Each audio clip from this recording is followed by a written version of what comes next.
Hey guys, thank you so much for tuning into the podcast. This is Lee Perkins. Today's show is going to be a little bit different, as recently I had an opportunity to sit down with a longtime client of ours. His name is Joey Kinard, and I just wanted to talk with him about what he and his wife are doing in retirement. I think they are doing it right. So hope you enjoy my conversation with Joey Kinard.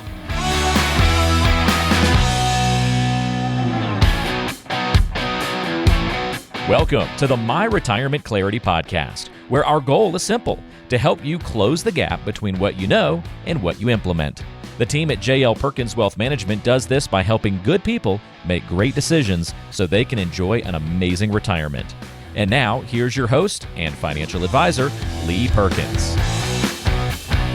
One of the reasons that I wanted to have you in, and it's kind of, we talk about it a lot of times when you come into our to a meeting, is, man, I think you've done this first part of retirement right, meaning you're traveling, you're going doing, and so that's kind of really what I wanted to talk to you about today, and learn a little bit about some of the places that you've been. I know you've got a couple of favorite places that you guys sort of travel to. So why don't we just start there? Tell me about, it's called Alligator Point, is that right? Yes, Alligator Point. Tell me how you found it. Well, we kind of found it in 2017. It was actually right after our daughter passed. Okay. We were looking for a place that I could get Julie off for some, time to kind of heal and get with her thoughts. So we found that there was a house there, Beach Music on Alligator Point, that we could rent. In Alligator Point, for those of them that know, that's in Florida. Yeah. About where in Florida is it? It's right there on 319, off of 319, and goes into Coastal Highway, right there at Panacea. Okay. Panacea is the biggest city next to it there. So go across the bridge over Ocklackney Bay, and then you're at Alligator Point. Right. So it's a long point in Ball State Park. Ball Point State Park is there, and it's a real nice, pristine kind of beach there. No development is going on there. It's strictly houses. Now they rent out a lot of those houses, but we like to go during the off-peak months. So it's not a big tourist trap. There's no go-kart tracks or no marine lands or anything like that to go to and spend money. You just kind of enjoy the beach, walk on the beach, sit in the sun, and then go to a restaurant maybe if you want to go out to eat. Or there's lots of places where you can buy your own seafood and bring it back and cook it there in the house that you may have rented. And some people actually fish, right there, and catch shrimp off the shore there, and some mullet when they're running and things like that. So it's a very laid back time. That you're going there to relax. So it sounds a lot like Mexico Beach. So before the hurricane took out Mexico Beach, I guess it's probably been 6-7 years ago now.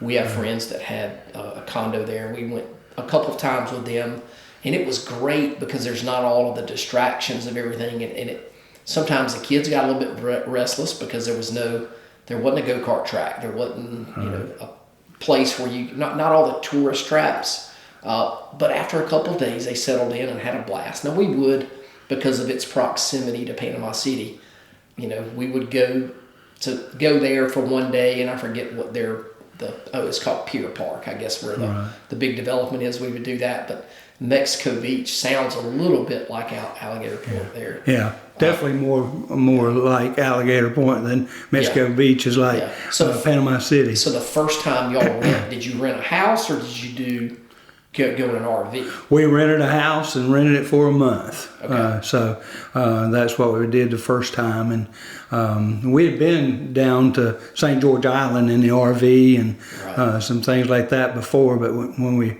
wanted to find a place where it wasn't quite as busy, because St. George Island was really getting busier, more commercial there. So we found that place, and it was just right. And so we rented a house there and could walk that beach from one end to the other. And there's a big long cape there that goes around to come back to the bay. Right. So you could really walk close to 7 miles if you walk from our beach house all the way to the bay. Wow. So and now when y'all go there, you're staying in a house. You're not doing strictly in a house each time. Mm-hmm. So early on in retirement, I think you had an RV and y'all did some RV traveling. Is that right, or is that before you actually decided to retire? We had the RV in 2011. I bought it in 2011. Right. So we had been using it, but then I retired in 2018, and then by 2020 I was selling the RV. Right. Because I guess I was getting a little lazier. Yeah. I didn't like setting it up and everything like that. It was a motorhome and everything, but it still was kind of hard for this old guy to get up underneath it and hook up the water and the pipelines to the different drains like that. So that was just too much. So I do have several clients that have asked me what's your thoughts on buying an RV or a travel trailer or a motorhome that they're driving. I think depending on maybe how old you are, your stage in life, or how comfortable with it. I mean, I wouldn't want to drive one of those big 32 foot or 35 foot thing. How did you manage with that during the time where you were using it? I did pretty good. I had never really driven any big vehicles, throughout my life, but it was a 32 foot, motorhome. So it was a pretty big monstrosity to take down the road. But it had good visibility with the cameras and everything and a backup camera. So I did that pretty good. But there were some times where I get into some predicaments, We didn't exactly know how I would get out of that.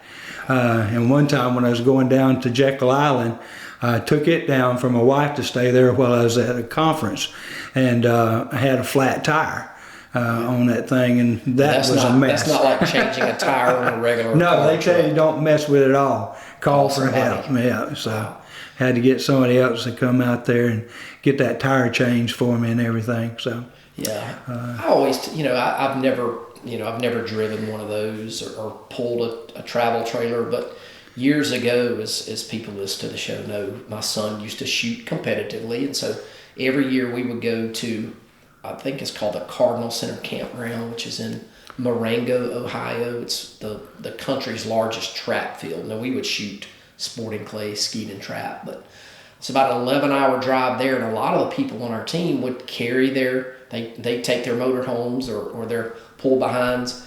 And it seems like every year somebody would have a flat tire or they would have a problem. And we never did that. We just rented it. You can go to, I think there's two that I can remember, RVshare.com and Outdoorsy. Just go online and rent one, and those folks will take it there, set it up, and then when you leave, you just lock the door and go. So once I figured that out, it's probably been 7 years or so ago, I was like, I'll never own one of these things because it's too easy just to pay somebody to do all the hard stuff that ultimately you said, this old fellow don't want to do that anymore. All right. Yes, sir. And plus with the motorhome, you have two problems to deal with then, because you got the chassis with the engine and everything, and then you got the trailer itself. Right. In the back. So you can have something go out with your refrigerator, you can have some problems with the other electrical, this, that, and the other. So it can be a headache. Did you ever, yours wasn't a pull behind, yours, you drove. It was a motorhome, right. Did you have to have a special license? No, not for that particular level. Now you can get one that's so big they'll Is that a class A? Some class A's, yeah. Okay. But mine was actually a Class B vehicle because I had no sleeping over the roof. Right. It was on a Ford chassis E450. Did you pull a vehicle behind it? I got ready to, but my wife never did want her vehicle to be pulled behind it for fear of rocks hitting it and everything like that. So then there had been another investment to get a rock shield and everything. Correct. So when we was taking the other vehicle, she would usually just drive it by herself separately. And sometimes she'd arrive earlier and sometimes she'd arrive later. Okay. But we tried to stay together. There seems, if you're doing the camping like that, there seems to be additional money that you can always spend, because when people are getting a nice pull behind or even a fifth wheel, then they have to many times upgrade the truck, right? And then to get a nice trailer, and I'm like, man, y'all dropping tons of money on something that sometimes people, it doesn't stick, because not everybody are campers and can do that and do it right. But so yeah, I mean, the older I get, I want things to be easy. So I guess you kind of, in recent years, you've kind of found a love for state parks. So kind of maybe let's talk a little bit about state parks, because I think most people, we think about traveling. I mean, we think about going out west and going here into some, more, maybe not exotic is not the right word, but different locations. And you found y'all have had a lot of fun times at just state parks in and around Georgia. Yeah, absolutely. That was a nice discovery. We joined the Friends of the Georgia State Park, so I get a discounted card to get in there and everything, and then found out about those cottages and cabins that you can rent while you were there. While we were staying in RV grounds, we kind of investigated all that and saw no problems with those cabins they had. So started renting those, and the prices were very full reasonable. Kitchens and everything that you need. Yeah, and most all of them are 2 full bedrooms that you rent, and there'd be a bathroom in each one. And so if you wanted to carry somebody with you, it's real easy to carry another couple or your family, whatever you needed to do. Or if your wife snores, right, put her in the other bedroom. Or Pam would say, or if I snore, but we're equally guilty of that. Yeah, definitely, it's good from that standpoint. There, so it was good to have that. And then we started, we try and use the park as a central location to explore in the rest of the area. Right. When you get there, you find out what other attractions are there. Of course, now the park has lots of attractions too. Walking trails, you can go birding in some of them. One of our favorite parks is Getaway Island. And it's down in Savannah, and there you can see the bunting bird, the blue bunting. You can see it at certain times of the year. So we try and do some birding, and we're always looking for eagles and things birding, of that nature. That's bird watching? It's called birding? Watching, yeah. Okay. Right. Learned a new word today. Right. Yeah. I shouldn't use that slang term there. No, that's good. So we do that, and then you got Fort McAllister was close by, Tybee Island was close by, and Savannah is close by. So you could kind of go to those and spend a week and do a lot of different things. And that's one way to make a vacation more memorable, is by doing different things, creating a different memory. You don't want to do the same thing every day for 7 days or whatever, but do different things, and now you got a good memory of all that you did do.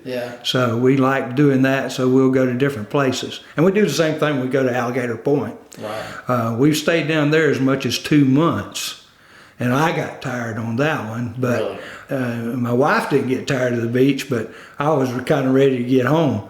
So we haven't tried that again, but this year we go back next year and we'll be going for 5 weeks then. So how far is the cottage that you stay at typically? Do y'all stay at the same one, or a house? You stay at the same one, or do you stay at a different place when you go back? We might have settled on this one. We kind of like it. It has everything that we need. How close is it to the beach? It's right on the beach. Really? It turned out to be 85 steps. My son was down the last time he was with us, and he counted them. It was 85 steps to the water. So that was mighty close. And there's no steps. This one was all single level. It was real good. Multiple bathrooms, so we think we might just stay at that one. And it was one of the more reasonably priced ones down there. A little bit older construction probably, but it was in good shape. Well, one of the things about what you just said earlier about being able to go to different places, sometimes people want to buy a place in the beach or a place in the mountains, and I get that. There's a lot of pros to that. I mean, we've got a little condo in St. Simons that we love, but we feel obligated to go to the same place. And since we bought the condo, I think in 2020, we have not gone very many other places. So that's kind of a downside. And probably for most people, what you would spend on a condo or a house at the beach or mountains, you could go pretty much anywhere you want. Probably spend less money, definitely spend less money than buying a place, certainly at the real estate prices that we have now. Yeah, absolutely. The prices that we have now for just one monthly mortgage payment, you can stay a whole month during off season. Right. So, and then you don't have to worry about any of the upkeep or anything else. Exactly. Storm come. Were y'all ever tempted to buy a place somewhere? Yes, every time we'd look around and say, boy, it sure would be nice to have this. And we'd look around at some of the other houses and everything. And I kept on coming back to the same thing. I don't want to worry about this house for 12 months. Right. So yeah, because if you're not there, right. If you're not, if you're not renting the place, well, we decided we weren't going to rent ours, but which means I got nobody in it to see if it's okay. And like after the hurricanes that we had here, a month or 2 months ago, I was like, is the place okay? So I just drove down one day, got because I knew the power would have been out, so I got there about midnight one night, threw away everything that was in the refrigerator, made sure there was no damage, and I pretty much just turned around and came back the next morning because I had a few meetings here at the office. And so, during the winter, we don't really go a whole lot. But, I got a senior in high school. As soon as she goes off to college, I'm hoping, that is not a word.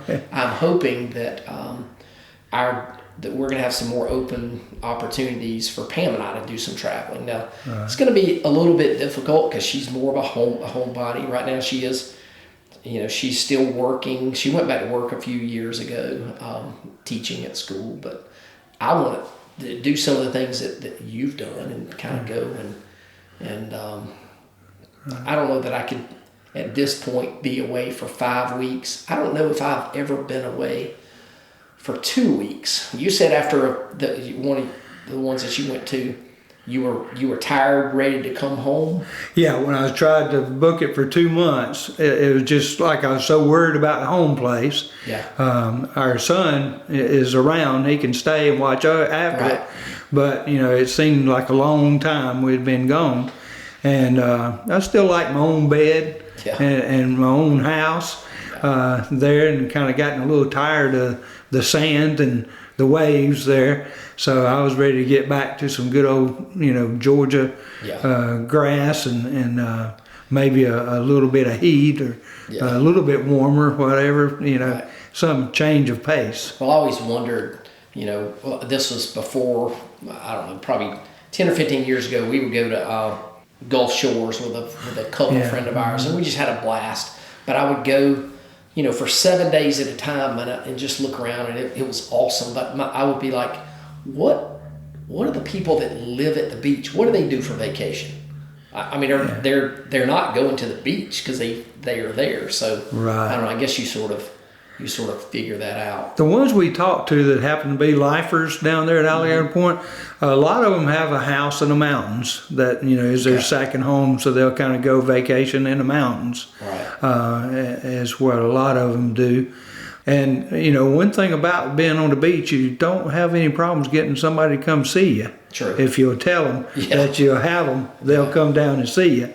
So they break up a little bit by having some more of their kids come down, visit with them, I'm sure. But most of them talk about having a place in the mountains. Right.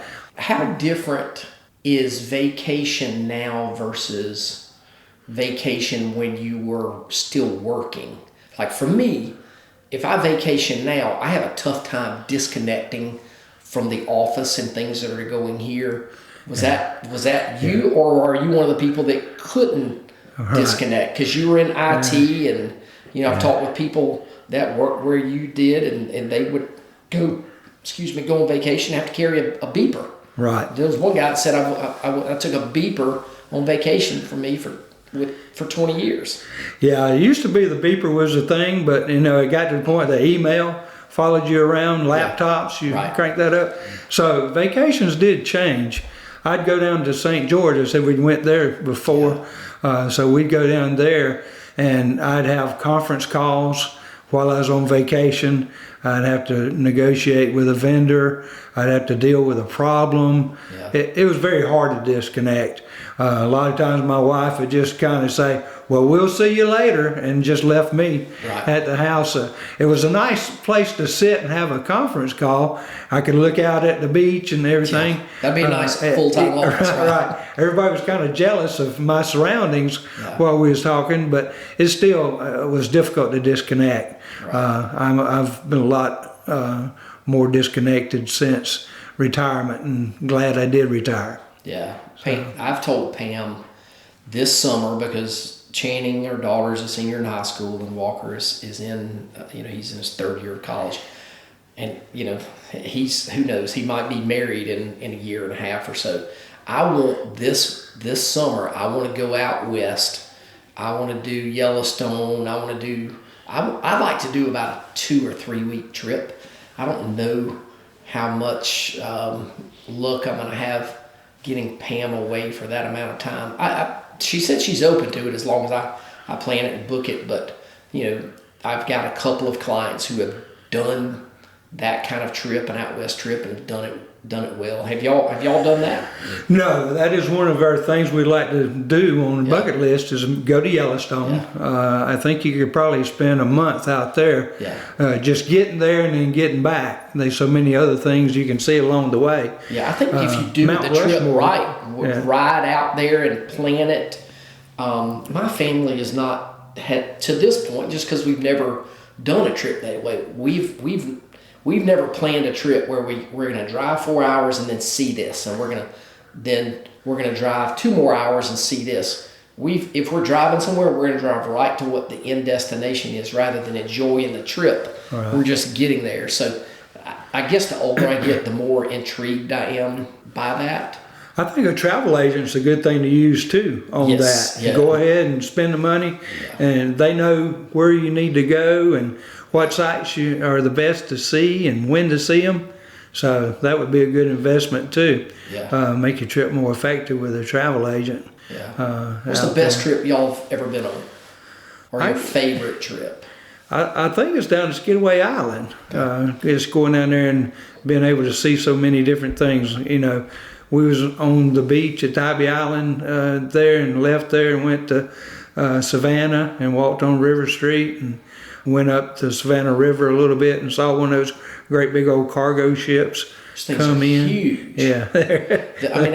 We were, if you're standing on River Street and just coming in out of little shops, and all of a sudden there's a big shadow, and you're like, the sun went behind the clouds, and you can stick your head out of one of those little things. There's a cargo ship that comes by it's like it's 100 feet out of the water. It's gigantic. Yeah. It's a cool place. I've never really been in love with Savannah.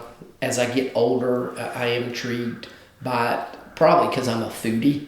There's a lot of good food there in Savannah on River Street. But one of my favorite barbecue places in Georgia is Sandfly Barbecue. Now, it's not at River Street. It's probably 10-15 minutes away from downtown. But when I travel, I want to go and experience the food. You call it birding. Maybe I just call this restauranting or whatever. Do y'all try to go to different restaurants, or do y'all mostly stay in and do your own food, or is it kind of combination? I guess if you're somewhere for 8 weeks, you can't go out to eat every night. No, not every night. You'd be broke. So we kind of blend in some trips to the restaurant there, and when we're down in Florida, and really most any place we travel to, if there's some place that's nice to go to that we've read about or heard about from friends, we'll try and incorporate that into our visit there. So one good thing, we don't mind cooking at home there, and that means that we can, when we do go out, we maybe splurge a little bit more and enjoy the So do you have meal. because these places don't, they don't have salt and pepper and condiments and all. How do you handle all that, or do you got a little like a basket of stuff that you take, the small thing so you don't have to go to the grocery store? Well, we bought what I call project boxes, those things you buy in Home Depot or Lowe's. Oh, yeah. 27-gallon with a top on it. Right. And my wife's a great planner. Yeah. So she takes all her condiments that she needs and tin foil, just about everything we need, she takes with us.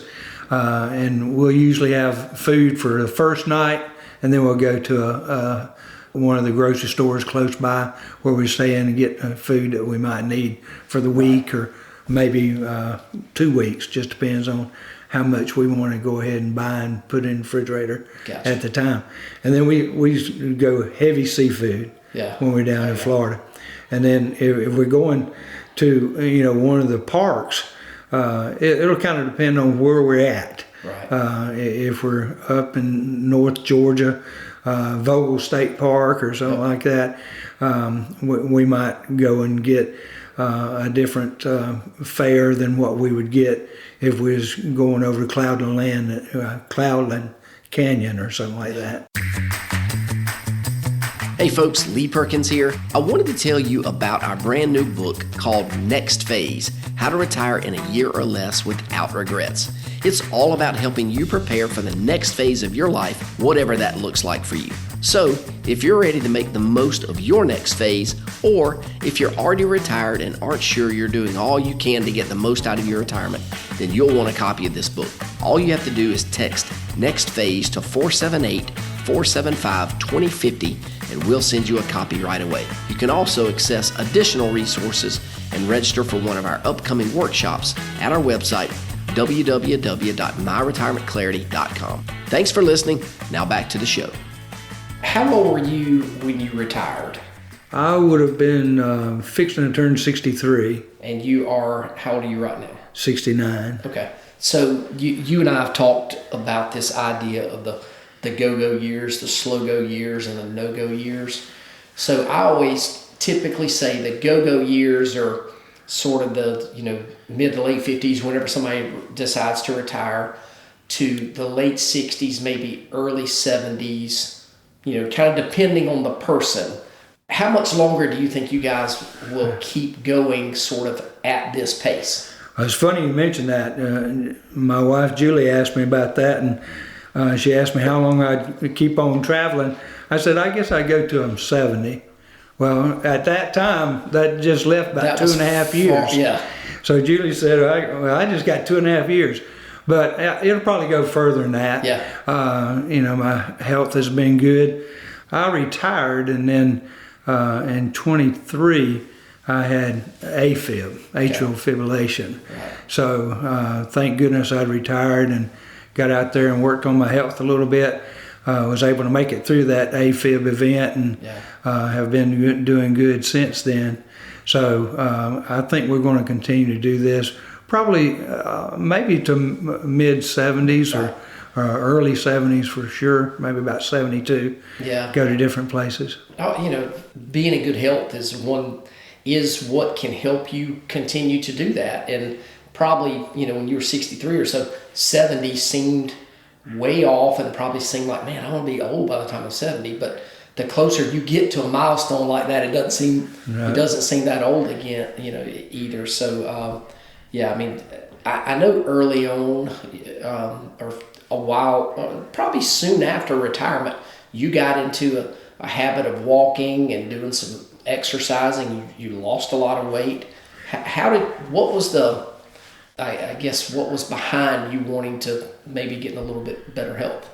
Well, I think it was really dealing with the motorhome, needing to lose some weight so I could crawl up underneath that, and needing to have better stamina. My wife liked to go to these parks and hike the trails, and I didn't really feel like I was going to be able to keep up with her if I didn't lose some. So, and plus a real good friend of mine, he's knocking on 80 now, and he had walked. Right. He'd been walking since 1995. He started down that road of walking.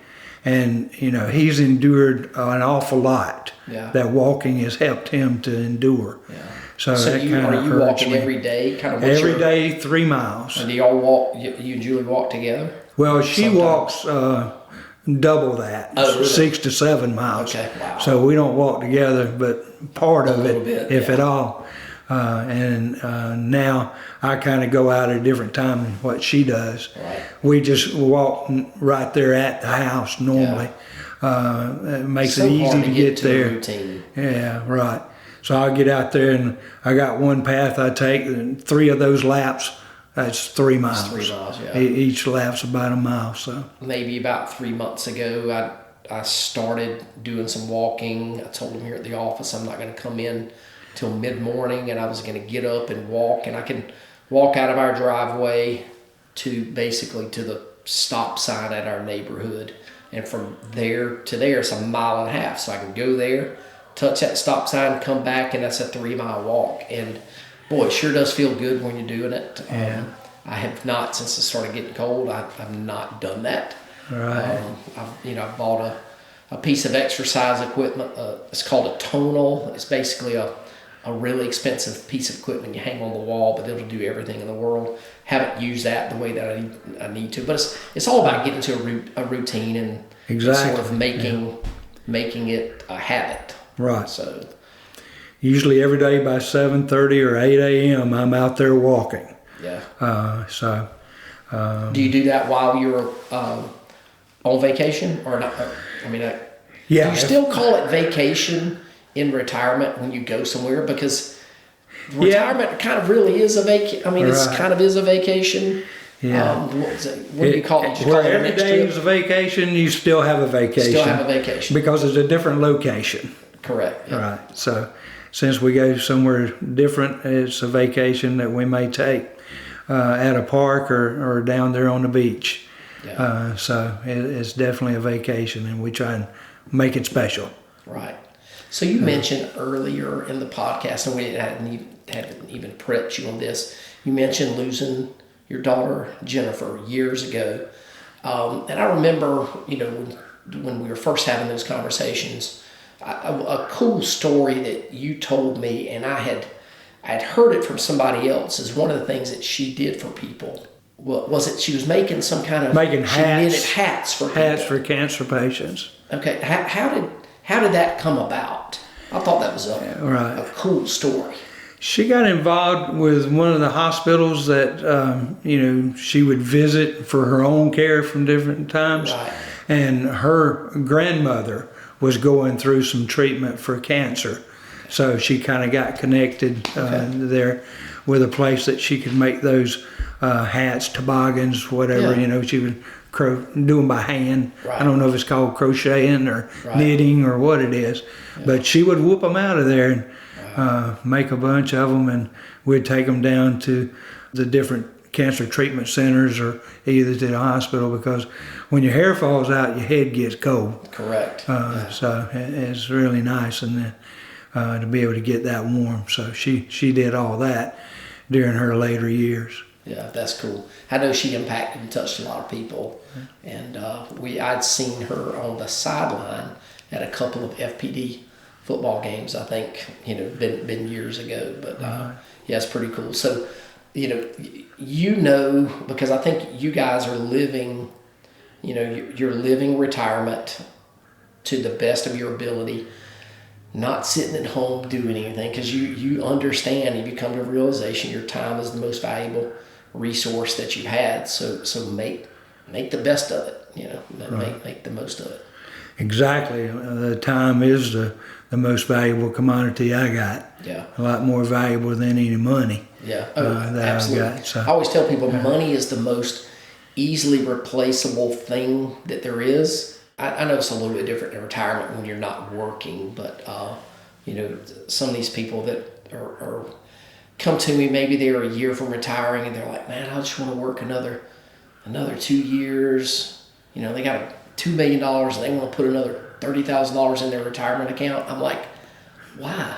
Right. There are days where your account goes up or down $30,000 just because of the stock market. Why do you want to give your company one more year of your go-go years when you can kind of go out and do whatever it is? When I retired, I was so hoping for being able to get 5 years, because you read and hear about so many people that don't get a lot of years in retirement there. So I was hoping to get 5. Yeah. So let's go for 10. And when we get there, let's get more. I did get 5, and I'm just going to keep on going for as many as I got. But I did get those 5 and enjoyed each one of them, and don't have any regrets about any of them. Yeah. A lot of people worry about what to call you, but I call you my retirement enhancement coach. There you go. There. So I like that. I depend on you to get it enhanced, and I've agreed with a lot of stuff that you said over the years Yeah. that are about why I give the company any more years. Right. I mean, I loved my company and everything, parted on good terms, but I didn't owe them anything because they sure didn't owe me anything. Right. You know, so I'm glad I went ahead and went out when I did. I could have hung around for a few more years. And they would have been glad but, to keep you there. Right. But nope, I knew it was time. Yeah. And that's what's key, is knowing when it's time. Yeah, and I think that's a cool that you say that, because there's a ton of people that are still working that are so worried about what's my company going to do when I leave? How are they going to get things done? Or maybe they don't have the person that's filled your position that knows what you do. It doesn't matter. The company is going to make it when you go away. And sometimes people have a really tough time with that. Right. And I know that it's because they've been there for years and they kind of feel like it's their baby. But I'm telling you, the company, they will be, I mean, you found it out. They're going to be okay. Right. They're going to replace you. They might call you once or twice after you're gone. Hopefully not. But if they do, you can help them out.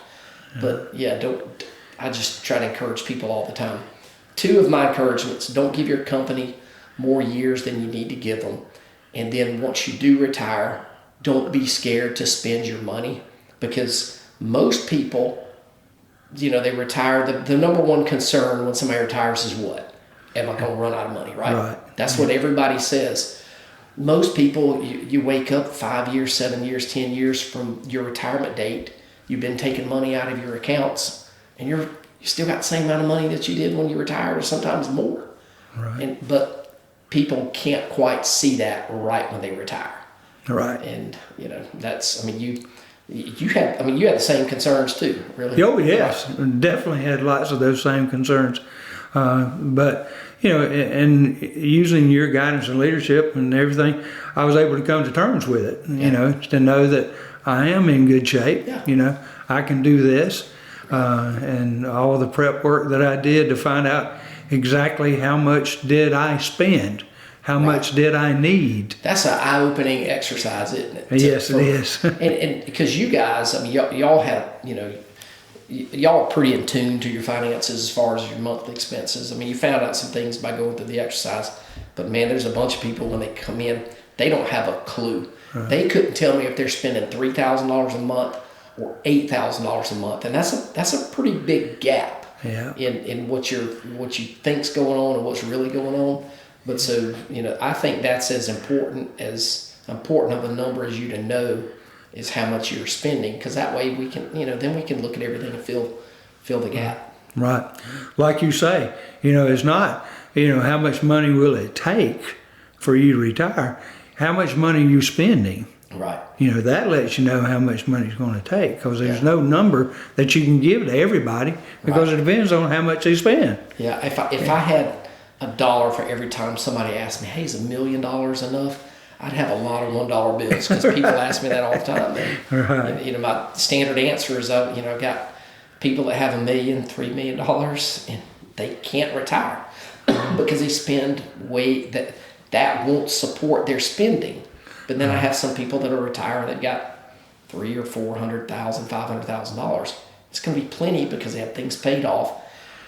They have a modest lifestyle. They don't really need the money. So when they do retire, that is just going, you know, I always call that position A, when the money that you save, you don't really have to, you don't need it for retirement. And then you can then go and do whatever you want to. So that's kind of psychologically one of the things I always tell people is to, if you can have 2 savings accounts, one that's a true emergency fund, you know, for a transmission or a air conditioner repair, make that be your emergency fund. But then have a separate one. I call it a trip or a stuff fund.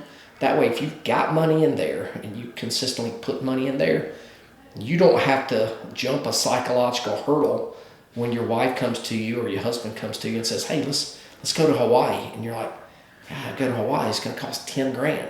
Well, if you've got the money over in that account, give yourself permission to do it. So that's, again, one of the things I try to tell everybody. Man, spend your money, because your kids will be grateful for it when they get it. But if they were honest, they would tell you, hey, it's your money. Enjoy it. If there's anything left over, I'll be happy to get that. That's what I tell my parents. And my parents right now are in Biloxi, and they told me they're spending my inheritance. Now I had to coach them through that to give them that permission. And now anytime they go, my mom will make it a point to call me and say, hey, we're going to spend your inheritance. So she called this morning, and I said, how are y'all doing? She said, not too good. She said, we're not losing any, but we hadn't made any, so we're just kind of treading water. So if you go to a casino and you're treading water, I think you're winning. That's a good day, yeah. Because you're supposed to lose that money. So yeah. Anything else kind of from along the lines of travel or anything like that?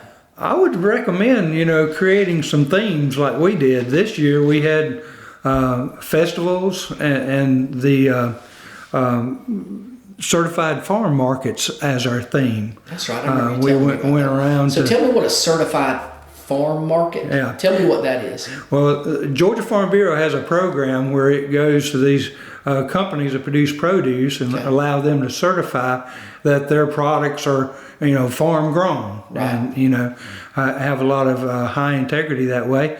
So they get into the program, and then they have this passport program that has all those farm markets that signed up that year. That you go and visit those farms, they'll stamp your book, and if you get a certain number of stamps, you'll get a T-shirt, or you get what we achieved is the ability to go to one of their farm-to-table dinners that they're going to have in 2025. So you get to go to one of the farms close to your area, and they'll serve you a nice meal there. So we did that, and that was for 30 stamps. And we kind of did that early. So you went to 30 farms? Yeah. Really? Right. We hit a lot of them. How close are them to Macon, where we are? Well, we took one trip that went down in South Georgia, and we were on that trip one Saturday for 13 hours. And we visited. Was it just y'all? Yeah, okay, me and Julie. It wasn't. It's not like you were. It wasn't a tour with everybody else, right? Okay. So it was just us driving around and hitting all those farms. I got on Google Maps and kind of laid it all out. So each mile we traveled was getting closer and closer to the next stop. So we did that. So even though we was on the road for 13 hours, it didn't seem like we was on the road for 13 hours. The time had changed, so we had a lot of daylight we could deal with, but we got a bunch of those checked off during that visit. And then there's a bunch of certified farm markets around in this area here too, but there's more of them in North Georgia, which that kind of goes with our travel plans too. Yeah. Going up to the mountains in LJ, Blue Ridge, Vogel State Park. There's a lot over there around Barnesville that you can go to with the apple orchards and things like that. Right. And festivals were a lot of fun too. But that certified farm market is, good for our farmers. It helps them out. I started tracking some more expenses with them because they wanted everybody to spend money when you went to them. Oh, yeah. So far this year, I've spent $3,100 at farm markets, and regretfully, a lot of them was for ice cream. And that kind of built up. I had to start walking a few extra miles in the morning for blueberry ice cream, strawberry ice cream, and all so that. who's got the best ice cream of any of the farmers the places that you went to? Wow, you would put me on the spot for that one. Actually, Very Good Farms in Tifton won the prize. Very Good Farms, right? For their strawberry ice cream and blueberry ice cream that they had.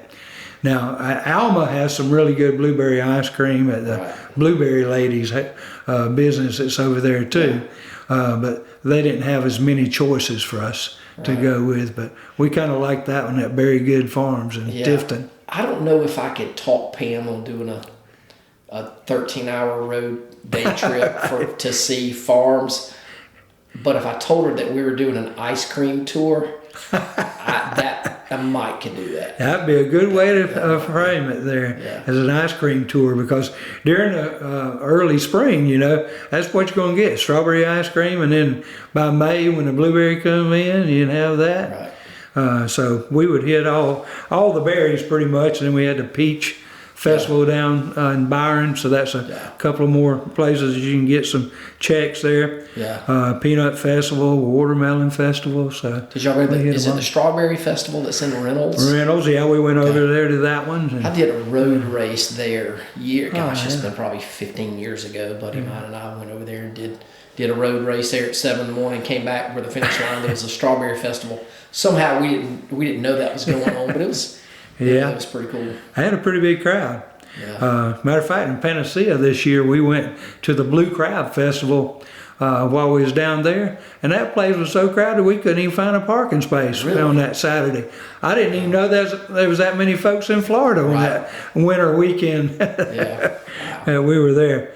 But, we hit those. We hit the Fire Ant Festival, the Grits Festival, the Catfish Festival, and I told you about the Chicken Livers and Gizzards Festival. Yes. That was some good eating, chicken livers and gizzards. I'll just have to take your word on that. You'll take my word, huh? Yeah. Because I've seen, in the food depot that is across the street from our office, I think I told you, they sell every part of the chicken. I've seen beaks and feet. I went a couple of days ago. They had a whole section of turkey necks, sort of left over after Thanksgiving. I took a picture of it and sent it to Pam, and she's like, "No, that's a hard pass." Right. Yeah. Not much meat on a turkey neck. That's for sure. Not at all. So. And one of the things we're probably going to do next year is the 7 Wonders of the State. Okay. I've come up with that. I always have to do all the planning pretty much for the vacations. So Georgia has 7, wonders. Right. And visiting those, we've already visited quite a few of them, but we can visit them again because they're always changing. Yeah. So we'll do that. So, very cool. I would say there's a lot to do in Georgia. There are. So what do you kind of wrap up here as we record? I don't even know what today is, December 9th or 10th or whatever. I'm not sure when this will air. What are you guys doing for Christmas? Do y'all travel? You stay around here? Well, we went down to Alligator Point in November, but we was planning on being down there in December. So if we have a house open up, we might see what Christmas is like on the beach. Okay. Yeah, I think that would be pretty good. I'd like to do that at some point. You gotta, anytime you go away for Christmas or a holiday like that, you got family relationship dynamics that you have to juggle, and somebody's like, "Why are you leaving during that all the time?" But I think that's cool. So, yep. Well, good. Well, man, I appreciate you coming in and sort of sharing your, your experience, your travel experiences, and hopefully some of the listeners of the podcast, the whole point, I'm not trying to get people to retire. What I want people to see is that you can, retirement is not sitting at home and doing nothing. And the people who retire and sit at home and do nothing, typically their health declines. They're not very fulfilled, and sometimes they don't really live long. So I think the secret to having a good retirement is staying active, being involved, having some some connections with some other people, travel partner, all those kind of things that comes into it. So I think it's definitely, good to be active and having a community when you retire. Yep. So that's good to do. Yep. I called some of my friends I had coffee with. I actually emailed them this week to tell them let's have some lunch on Wednesday. And out of 8 of them, all 8 of them said they'd be there. Really? So that's good. That they still want to have that community and that contact. Because that was probably the biggest thing I hated was missing the people when I retired. Didn't miss the work at all, but I missed the people. That's what everybody says. I don't miss the work, I miss the people. So that's good that you kind of stay in contact with them and kind of continue to nurture those relationships. Right. So, well, cool. All right, man. Well, I appreciate you setting aside some time. It's been fun. Hopefully we'll be an inspiration for some other folks. Certainly hope so. Thank you, Lee. Thanks a lot. Take care. Bye.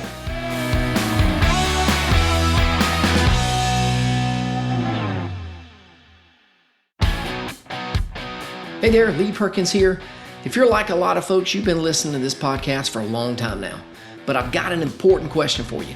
Have you implemented any of the ideas that we've discussed on the show? If you haven't, what are you waiting on? You know you're not getting any younger. So here's my challenge. Don't just consume the content. Our number one goal for this podcast is to help you close the gap between what you know and what you implement. So if you're ready to implement, take that first step today and visit www.talkwithjlp.com and schedule a 15-minute phone call with one of our advisors, and we'll help you close the gap between what you know and what you implement so you can enjoy the next phase of your life. Now is your time. Don't procrastinate any longer. Investment advisory services are offered by J.L. Perkins Wealth Management, a registered investment advisor and insurance agency. Information is for illustrative purposes only and does not constitute tax, legal, or investment advice. Always consult with a qualified tax, legal, or investment professional before taking any action.